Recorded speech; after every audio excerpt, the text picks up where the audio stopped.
Hi, my name's Karen O'Connor and welcome to this episode of the Menopause, Marriage and Motherhood podcast. Thanks for tuning in. So, I want to talk to you because I was really fascinated by that PowerPoint presentation that you sent to me. So tell me what you're up to at the moment, because this is really, really interesting. Okay, so will I start at the end? Yeah, I think so, yeah. So, by the way, This is Jo Dolan, one of my close friends, Joanna Hello. Dolan. So I didn't feel the need to introduce you because, you know who you are. I know myself. I'm pretty good. And Jo is actually one of the people who is instrumental in what I do now because of our conversations. So thank you, Jo Dolan. Yeah.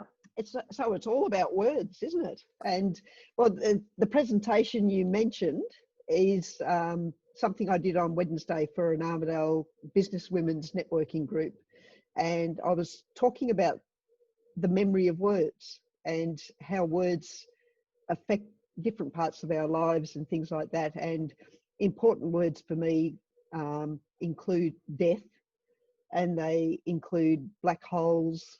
And I actually discovered along the way, I channeled Professor Brian Cox, I think it is, talking about matter and white holes and things getting expelled and all this stuff. And I thought, oh, this is a bit scary. But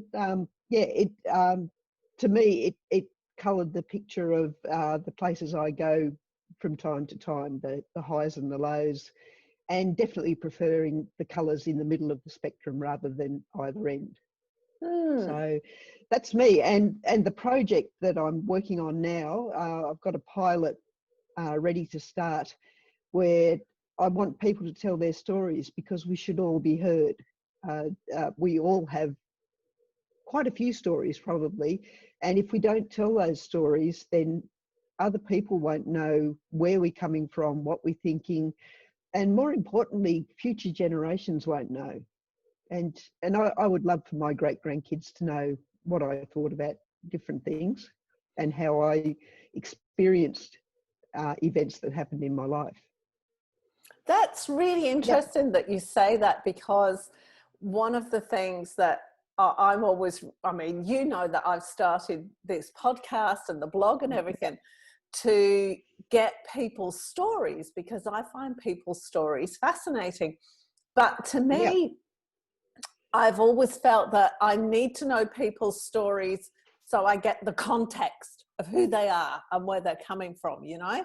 And I've been criticized for that, because it's like, oh, you know, you're just trying to put people in a box. But to me, it's not putting people in a box. It's understanding their viewpoint, because only by getting a certain amount of information can I fully understand where they're coming from. And so sharing stories to me is really, really important, because it gives us a unique perspective for somebody's viewpoint. It gives me understanding. And that's what you're saying, isn't it?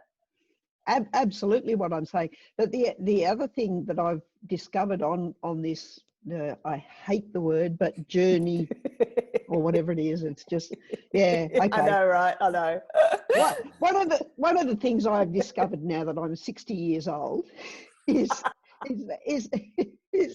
that when you ask yourself some of these questions about experiences that you've had in your life, you actually learn about yourself, and you realize how much you have been putting on a persona to the public that is not you at all, and you've just squashed yourself almost into oblivion unless you acknowledge the way you see the world. So can you give me an example of that? Well, people get upset with me. I talked on Tuesday about 4 defining deaths that really chunked my life into 4 different eras. I guess. And I have a bit of a joke about death. And the slide where I talked about these 4 deaths, I had a picture of Elvis Presley, because that's my sense of humour. My father died on the same day as Elvis Presley. So, and somebody was talking to me afterwards and said, that was a really weird take on death. And I said, that's my take on death. So it's not a, it's, and in the case of Kate, my daughter, who died aged 22, there it was being just so grateful that I'd had her for that time. And if I wanted to go down the dark path of living the grief and just constantly having that grief as a defining part of my life, that's not being me, that's not being alive, and it's not actually being open to new experiences. It's just stopping living. And yeah, there's no point hanging around if that's the way you're going to be. That's my take on it. And some people might object to that, but sorry, I'm here. Look out. See, that's the thing to me about finding out everybody's stories, because it gives a reason for the way people are and the things that they do. We found out, one of my cousins does genealogy, and we found out that one of my great, I think it was auntie, I don't think she was actually my direct ancestor, but she ended up in the workhouse with a baby because she was an unmarried mother. And I can't comprehend why you'd allow that to happen to yourself. But in that context of Victorian England, that was the only option she had. And one of her sisters actually adopted the baby and brought the baby up as their own. So this particular ancestor that we thought was this couple's baby wasn't that couple's baby. It was another woman's baby. Yeah. So it's really important. Your story, your sense of humor about death comes out of your experiences around death and your personality that allows you to cope with it. That's the way you cope with it. It's not wrong. It's just what works for you. Yeah. You know? Absolutely. It's not all about the humor. It was when I was actually looking at those 4 deaths, that was my mother, my father, my stepmother, and my daughter. And one of their overriding memories each time is bright sunshine. Now, I don't know if that's a true memory or not, but I remember funerals on sunny days. I remember standing in sunshine on the phone to an aunt or something like that. It's all about sunshine. And I don't know where that comes from, or whether it's a true memory or the way I've made that memory for myself. Wow. Because sunshine is so much better than the broom cupboard or something like that. So I don't know. So what was the purpose of what you did on Wednesday? Well, the purpose there was I was invited to speak to talk about how I became an editor, basically. So how I got from birth to being an editor, and experiences that shaped my decisions into building that business. So, and then they're moving into the next phase, which is actually getting other people's stories and making it easy for them by giving them prompts about different things, and then just talking to them and letting them just reveal the memories as they come out. So how many of you, when you're asked to do something, just say yes and work out that you'll work out the how and the why later on? And I think there's many of us who do that. And I was talking about that with some friends a few weeks ago, and one of them said, yeah, that's being a YesAholic. And it's not really doing yourself justice. But on this occasion, I'm actually excited to share the story, because being a YesAholic has given me the opportunity to put a point of view forward that some people may not have thought about. So, although I'm a bit fearful about sharing some things in my life, it's about time I did, because too often we're silenced, either because we silence ourselves because we don't think we're important enough, or we we're afraid what other people will think, or they won't expect us to say it the way we just come out with. And the thing I've realised in the last few years is that my story is mine, and my perspective on my story is very much my own. So, and it should be heard, even if it's not published, but it should be put down somewhere. Getting a bit tongue-tied there, but in any case, I'm just going to meander through some of the stuff that brought me to where I am today. And I'm the only one in my head, and as I've said a few times, trust me, you really don't want to be in my head, but I don't want to be in yours either when all is said and done. No. So let's go on sharing my story my way. So Arch Nelson, I actually had the pleasure of working on this book in the mid-90s, and he didn't steal my title because it was his idea before mine, but this is a really good thing about memories. You only remember the way your context at the time and your memory of that event evolves as you grow. So yeah, Arch was a pretty important person to write this story. He was into adult education. He believed in education being a lifelong tool, and he had an amazing life. The book, if you can get a hold of it, is a really interesting book. So like many people, my memories are built on the words I hear and the words I read and the words that are written by others. So, and the words I write myself. And for instance, if you mention middle children or left-handedness to me, I get a really weird mix of memories that come up about it. So, and I used to think I was alone in that. So, the memory of words. Mark Twain said, "When I was younger, I could remember anything, whether it happened or not, but my faculties are decaying now, and soon I shall be so I cannot remember any but the things that happened." And the funny thing about this quote is that last part about remembering any but the things that happened, he actually changed that to any but the things that never happened. So there's this thing, our memory can play a lot of tricks on us. So yeah, it's a very interesting thing. This is the original quote and the one that's most used these days. And that was written in 1907, and there are a few different versions about it, but it's about that, the things that happened and the things that never happened that we remember. And he used an example of having a clear memory until late in life, that he drank whiskey with his grandfather when he was 5 months old. And you sort of look at that and go, wow, yeah, I can remember things like that too, not.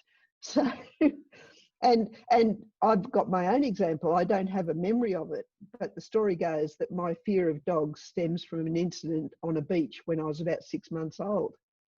And according to the stories, an Alsatian licked me, and I've been scared of dogs ever since. So that story was told to me initially. My memory is by my father, and then I think I've embellished it over years, and it's become quite a thing with me, being scared of dogs. So where did it all start for me? So I was actually born in Edinburgh in 1959, and this, according to Google, is a photo of Edinburgh Castle in 1959, in colour even, so it's not that old. And that's one of the main drags in Edinburgh in 1959, and I just love those old buses and things like that. I remember riding on them, but I don't know if that's a true memory either. So my family and I, that was my parents and my older brother and my older sister, came to Australia in 1961 on the Johan van Baurenfeld, which actually sunk in the Suez Canal, or it might have been the Panama Canal in 1963. So, yeah. Well, I've got somebody here. Yeah, we'll have to cut that out. I know, I can hear them in the background. I'm looking round Yeah, going, I'm sure there's nobody here. yeah, no, You're in the office, are you? yeah. So we came to Australia, and my father took up a lectureship at the University of New England. In 1963, and in 1961. I better get this right. I'm losing the plot. Okay, right. I'm back with it. I'm back with it now, Karen. Right. So talking to my aunts earlier this year, I was actually in the UK in March, and I visited most of my aunts, and her memories of the time when we came to Australia were very different, and said a lot and changed my memories surrounding that occasion. So it was just interesting listening to her perspective. She was left in Scotland at that time with aging parents, and my mother, her sister, jaunted off with 3 kids and a husband to a brand new life the other side of the world. Pretty inaccessible back in those days, all things considered. So we arrived in Armidale, direct from Edinburgh, 6 months at sea, apparently, and then things started to go a bit wrong. My mother died. The next part we're going to talk about is these 4 key deaths that I mentioned a little bit earlier on. In 1963, my mother died on the 10th of March. I was 3 and she was 31, and we'd been in Australia for less than 2 years at that time, and my memories of the time immediately after her passing are scattered. I remember bright sunny days, and also the dreary and somewhat scary darkness of St. Pat's, the local orphanage, Catholic orphanage. There were nuns whispering around me, then loudly calling my name when I was hiding in a broom cupboard under the stairs for a reason that actually escapes my memory. My father died in 1977 on the 17th of August, technically the same day as Elvis, considering the time zones. He was 48 and I was 17. I was in the middle of a trial HSC exam, and I clearly remember Goldie, the school principal, coming into the exam room and talking to the supervisor, Hutcho, and both of them looking at me. I thought they thought I was cheating, and that was a huge joke, because I said to myself, I don't even know enough to prepare a cheat sheet. So it was a bit of a worry. I finished the exam and my older brother arrived on the scene. It gets a bit blurry then, but I remember bright sunshine over the next week or so. My stepmother Mary died in 2004 on the 2nd of April. She was an extraordinary person in so many ways, and I'm proud to call her my mother. She was 72 and I was 44. I still think, what would Mary say when I hit a road bump in life? I remember bright sunshine. Kate, my eldest daughter, died on the 13th of March 2010. Many people actually know this story. She was 22 and I was 50. I'm so lucky to have her in my life and in my life story. She now rides shotgun on my right shoulder and is not afraid to say, "Oh, mumso," when required. I remember bright sunshine. So enough of all that stuff. Let's go into even deeper stuff. Oh, really? All right. Yeah. Can we do this? Can we do this? We can do this. Yeah. Okay. Black holes are usually formed. This is where I do my Brian Cox thing. Black holes are usually formed after the collapse of a massive star. A black hole opens up for me when something triggers a memory. It's often buried so deep that I'm unaware, and it causes me to react in interesting ways. The whole process for me seems to be a time of watching myself being dragged by some powerful force into a darkness. I am quite definitely in 2 places at once, both the star of the show and the spectator, trapped in my ticketed seat and unable to switch off the scenes that are unfolding in front of me. It's actually just below me. I'm always watching from slightly above, but not from any significant height. When I'm teetering on the edge of a black hole episode, there are signs that I've learned to most times take notice of. My fear of dogs increases. I can't write, which is really quite terrifying in some ways. I withdraw even more. My sleep is even more disrupted, and perfection is essential. Absolutely. If I can't make it perfect, then it's just not going to happen at all. So I get overwhelmed and I just stop. So everyone tells me my mask is quite effective.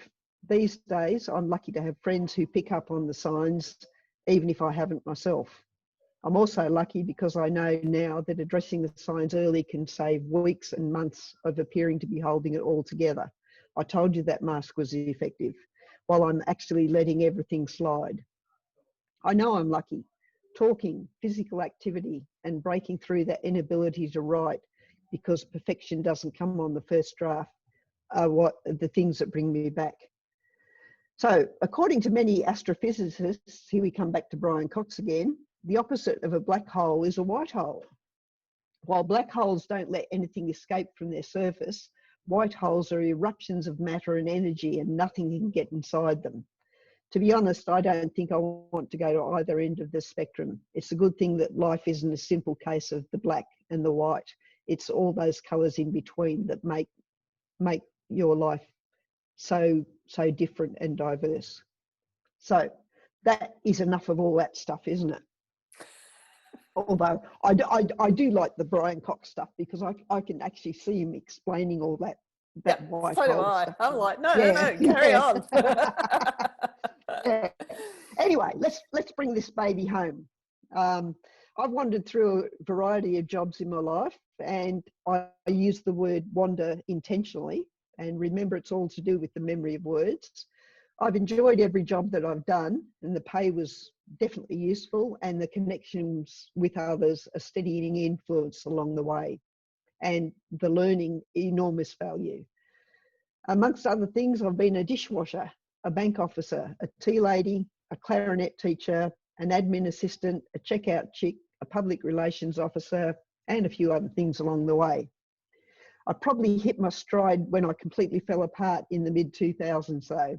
Sounds a bit counterintuitive, but it actually happened.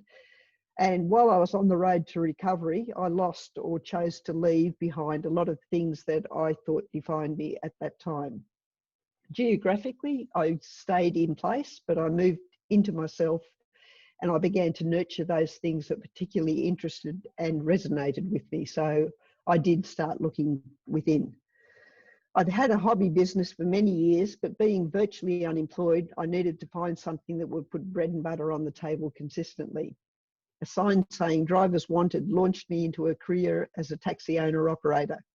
That was great fun, and there's plenty of stories to be told that I will tell at some stage. And it gave me the flexibility to some extent to go backwards and forwards to Sydney for appointments with Kate while she was going through the treatment and things for the melanoma. I was doing okay with the taxi business, but I knew that there was something else that I wanted to do, but I wasn't really inspired to jump into anything. And then a few things happened within about 6 months. One day I was sitting on the taxi rank in the car, and this is a really clear memory. I was 3 cars back on the rank. It was a beautiful early winter blue sky day, sunshine again, fairly quiet, and I was trying to read the local newspaper. Now, there's a reason that copy editors should always have a place in the publishing process. I put the paper away in disgust and signed up immediately for an editing course. And it was almost literally immediately. And only a few months later, completely out of the blue, somebody offered to buy the taxi plates off me. And after not very much thought at all, I accepted the offer and agreed to do the handover on the 1st of April. There again, my quirky sense of humour. So that's the short version of how I became a professional editor. And although I could, after a fashion, read and write before I started school, I remember the Peter and Jane Ladybird books really well. And this is a memory that came back to me recently and includes the fact that we had a complete set of those books at home. But remember that Mark Twain quote. And in my classroom at school, we had the books set up in the shelf in a corner near the piano. And that brings back another memory. Kindergarten was such a fun year. My first ever day at school, I got a black eye and things went downhill from there. So, but that's the story for another day. So the reason I'm telling my reading story is I've been a reader for as long as I can remember, and I'm happy to read most things, from a science textbook to a pretty woeful novel. But the things that I read have to be reasonably well written. They have to be proofread, and they can't contain glaring inconsistencies. My reading life is almost completely separate from my editing life. It's a rare end of the day if I go to bed and don't read for my own enjoyment, even if I've put in a huge day of editing. So, writing is now over 6 years old, and business is changing and growing at the same time. Almost as soon as I started out, I had the opportunity to join a business networking group, which gave me a lot of skills in networking and things like that, and opened my eyes to a few other things. And I was also fortunate enough to follow up on a scam that actually led me into my particular niche, which is editing for English as a second language clients. So something of the YesAholic mentality is there. Never far away from things that do to serve others. So often I've got too much to do, but a great thing that I can do now is work on this passion for actually getting people to tell their stories, and actually through telling their story get to understand themselves and why they've made choices in their life so well. So the secret to it all is to look within, answer the questions, and don't answer them in the way you would you think other people expect you to answer them, but answer them honestly from your heart, and that is the end of it. So it's, and this quote, I love this quote. So for anybody amongst us who is a doubter, it's impossible, says pride. It's risky, says experience. It's pointless, says reason. But give it a try, says the heart. And that is the most important thing. Give it a try. Tell your story.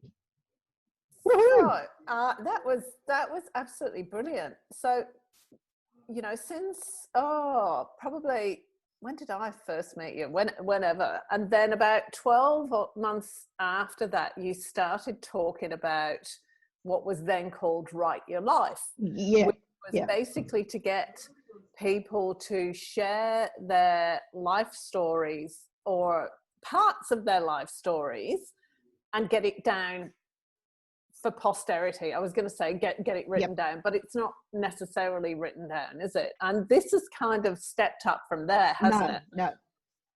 So yeah, it has. It's an evolution. So what is it you're doing now? Tell me all about. Explain to me what's happening. All right. Well, what I'm doing, I hopefully in the next 3 months I'll have a website developed, and I'll actually be holding, at this stage it'll probably be fortnightly little brainstorming sessions with anybody who's interested. I've got 9 questions, and I think whatever way you want to look at it, those 9 questions can cover all aspects of your life one way or the other. There's the basics that you can start with. I was born, I've got 6 brothers and 12 sisters and 19 mothers and 28 fathers and all those things. So all those things that can go into it, because you can ask, it might sound funny, but you can ask people, who is your family? And a lot of them, you can even say, who are your parents? And that they will not choose their genetic parents. They will choose some figures that have been important in their life and made them what they are, or what they perceive have made them what they are. So the whole idea is the questions are just prompts to get people to talk about different aspects of their life, the events that happen in their life. And so I've obviously used the death experience in my life because it has been an important part. And so people, just encourage people to talk about the different aspects that make them what they are. So that's the plan, and they can either write themselves, which would be lovely. I'd love to see more people writing their own stuff again, and realizing that the first draft is a draft. It doesn't have to be perfect. So and that can be a block for a lot of people. So just encourage them to play with the words. And the other thing is, if they don't want to do that, then we can do interviews very similar to your podcasts and things like that, and just elicit the memories, and then those memories can be transcribed and made into the story. So I think that's really important, what you're saying there, because I know I've never been able to keep a diary. Like, it's just, I've never been able to do it. And then when somebody said to me, do a journal, I'd just look at the blank pages and go, yeah, I've got nothing to say. Yeah. And so it was only about 4 or 5 years ago, and somebody said to me, stop trying to get it right. It doesn't have to be in chronological order. It doesn't have to make sense. Just that was me. That was you. That was you. And just get it out of your head. Just like it. Don't worry about anybody ever reading it. Don't worry about it making any sense whatsoever. Just whatever comes up into your head, write it down. Even if it's something like, it's a lovely day today. I had muesli for my breakfast. My eldest is really getting on my nerves. These shoes are hurting me. But once you start, it kind of starts flowing. And once you allow yourself to just write whatever comes up in your head, like you said, it just starts flowing. And then I don't really remember, but once it started flowing for me, I spent literally 3 weeks. You did. Just writing. But it kind of got all this stuff out of my head. And what was amazing and what I hadn't expected was, like, our brains fill up. This is my visual analogy of how my head works, right? My brain was stuffed like a hoarder's hovel. It was just stuffed full of crap. So I had nowhere to go. I could only kind of wander in this same little pathway, wondering why I was never getting anywhere different. And so in all the writing, just took little bits out and put them elsewhere, so that eventually I had enough space to actually do something a little bit different and walk around in a different direction, you know? And that's another thing, I think, and that was the really interesting thing that I found, was once I started clearing some stuff, all this other stuff then appeared that had been hidden under this other compression. You know? And it's really fascinating, because I remember talking to you years ago about the when your mum died and the cupboard. The broom cupboard. The broom cupboard, and you couldn't get to the book because we spent a whole evening with lots of red wine, admittedly, talking about it. It was good. It was a good evening. I still haven't got. I still haven't got to the bottom of that, but I don't think I need to. No, I just know there was something happened there. It might have been nothing. I might have just wanted a quiet spot. So and it's really, so there's like a double side of things. There's one thing is it's really beneficial for the person doing the talking, but it's also really beneficial for the people doing the listening at some point. But, you know, you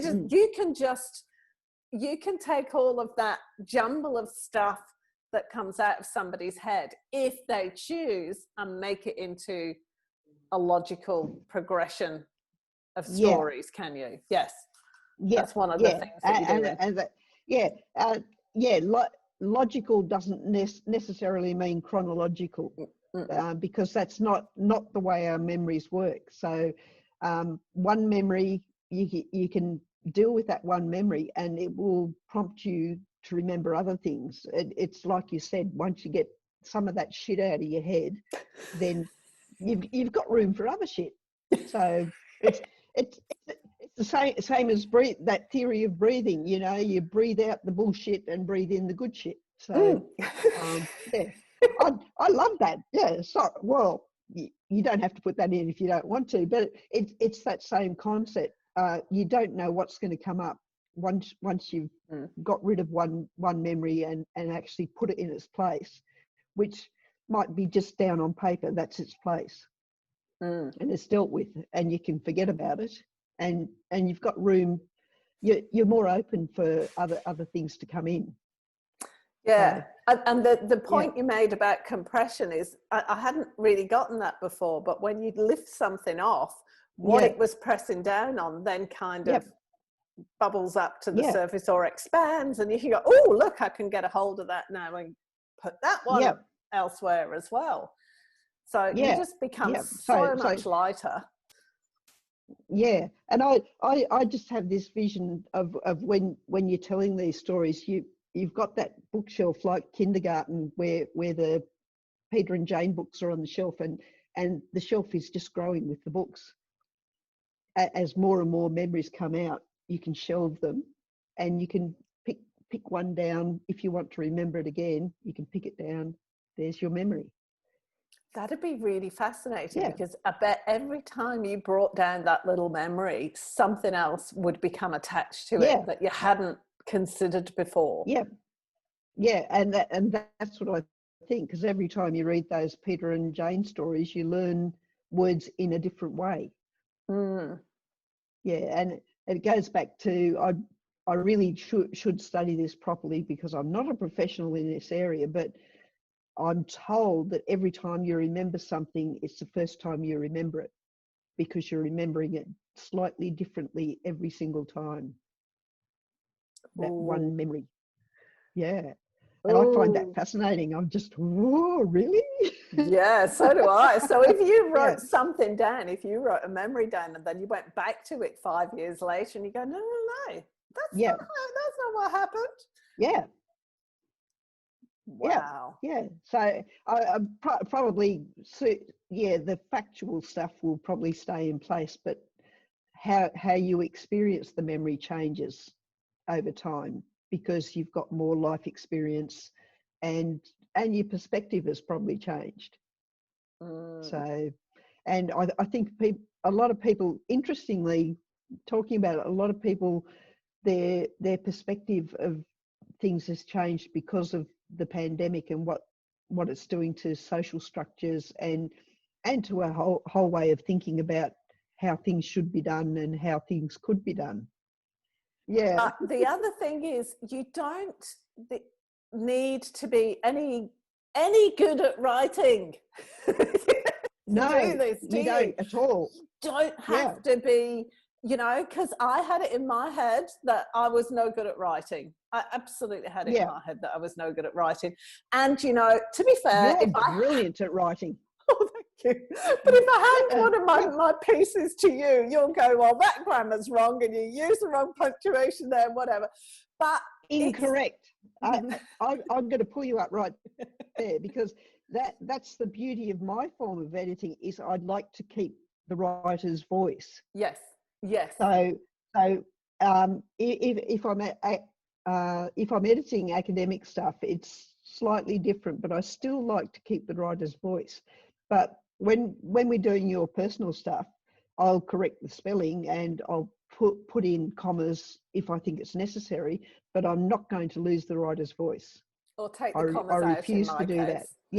You're actually genius at that, because I've tried to edit. My uncle wanted to do his own little blog thing, and I couldn't do it without taking away his voice. And I didn't realize until then just how difficult it is to allow somebody to keep their own voice. So for me, I just write as I talk, as you know, whatever goes on in my head and comes out my mouth. Which is why I love your writing so much. Oh, thank you. Because every time I read something by you, I hear you. So, and I think that's so important. You're giving yourself. You're not giving something else. You are actually giving you to your readers. Yeah, and I think it's like, what I was concerned about when I started was that, you're taught to write in a particular way, and it has to be more formal and it has to be correct. And but if you don't do that and you just allow yourself to talk as though you'd have a conversation with somebody, or you were telling your grandkids or talking to your dad or whatever, that is what needs to go down on paper, because that's your perspective coming out. It's not right or wrong, it's just your perspective. And the other interesting thing, if people are scared of actually typing on their laptop or anything like that, go back to handwriting. It's such a completely different way of writing, and the creativity that comes from handwriting compared to typing, just amazing. Because you've got the mechanical type, or you've got that thing where you are actually physically connected with the paper through your pen. So it's beautiful. Really interesting. It is. Well, I wouldn't call my handwriting necessarily beautiful, but it's if I'm organizing, I have to do it by hand. I can't do a schedule on paper. I've got to think about, how do I want things to look? It has to be handwritten. Just doesn't work for me otherwise. And I only learned that through you going, write it down. Write it. Write it down. Listen to me. Learn how to handwrite. One day I'll learn too. No. So my handwriting, one day my handwriting might be framed and put up as a work of art. Somebody might see me as a second version of Jackson Pollock or something like that.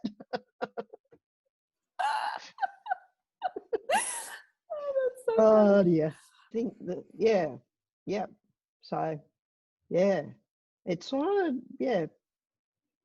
No, I'm not going to go down that track now, because I might get myself in real trouble. Well, we'd be here for another half a day, and there'd be several glasses of wine imbibed once 5 o'clock hit. I'd have to get home. So.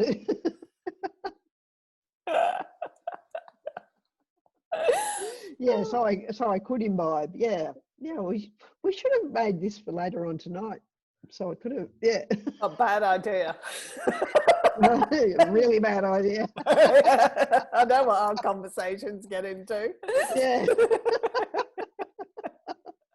Well, one of the meetings I had this morning, I don't know how it came about, but we ended up talking about vaginas for 15 minutes. Nice. Have you read that book? I was actually going to share it in the group, because I'm reading it at the moment. I've nearly finished it, called Me and My Menopausal Vagina. You need to read I haven't it. Read that. I'll put the link up in the group. Oh, cool. Yeah. Because it's something that's kind of made me think, but because she's got what's called vaginal atrophy. And it happens to a lot of women in menopause, and it's never spoken about. And if you go to the doctor, they'll just tell you to use more lubricant, have more sex, but it's actually debilitating, to the point where she couldn't function for several years. She couldn't walk, she couldn't sit down, she couldn't do anything, couldn't stand up. Bloody hell. So really fascinating. But she brings out all of the issues around menopause that I've spoken about in the group and that I've been trying to talk about, So really good read. It's a good read because it's a story. It's not just kind of dry medical information, it's her personal story. And very interesting, very interesting. Cool. So see, another person who's written her story for the benefit of others. Yes. Love it. I know. So are you doing your story? Well, that presentation, she says, pointing at the other screen. That actually part of it. Cool. That's a very small section of it. It's coming out. Yep. Ooh, fantastic. Maybe never published, but yes, I'm writing it. Well, I'd be an idiot to be going down this track of getting other people's stories if I haven't done it myself. So that's the other thing, is that what is written down doesn't need to be published at all. That's not the purpose, is it? What's the purpose of it? Well, the purpose is to just get it out of your own head, so it's there.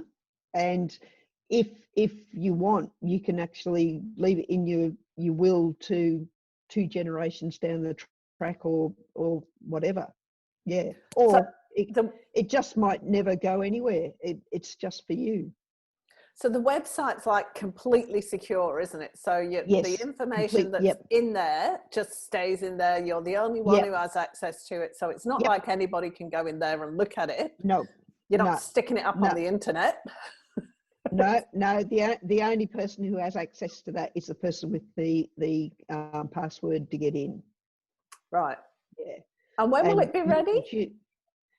Well, I'm hoping by Christmas. Yeah, because I want it to be right, rather than get it up there in a hurry and then work out the problems with it later. But in the meantime, I'm happy to talk to people and get them started on the journey, which is why I'm saying I've got the pilot at the moment, because what the finished product will be something that functions with pretty seamlessly, and we can have fortnightly discussions. People can just join in from anywhere around the world, and I will make myself available. Wow. So the people involved in the pilot are basically the guinea pigs, as in they're trying out all the how it works and everything. Yeah. And just making sure that we're being that the problems are ironed out before we go too far down the track. Yeah, because I'd hate to get into it and go, oh, shit doesn't work, and have to start again. I think something like this, because it's so important and so personal, it needs to be right, so people are comfortable with it, and they know, and they know that well, they're not only are they heard, but they are cared for. And people can get in touch with you. Your address and email address and everything was up there before, but I'll also put it on the website. I'll put it at the end of the video so people can contact you. And you're in the group as well. You're in the Menopause, Marriage and Motherhood group. So join the group, and then you can get in touch with Jo there, because she's pretty active in the group as well. Oh, well, I wouldn't. Yeah, I stalk. I stalk. I know. She sees everything. She doesn't necessarily comment. I know she's there. Yes, I know. So thank you very social much. Media. Well, thank you. Yeah, thanks for that. Amazing. Whoa. So amazing. Whoa. Thank you for listening to this episode of the Menopause, Marriage and Motherhood podcast. Come and join us in our new Facebook group, the Menopause, Marriage and Motherhood group, where we'll discuss what happened in this podcast and all the other things that have got to do with midlife. I'll see you there.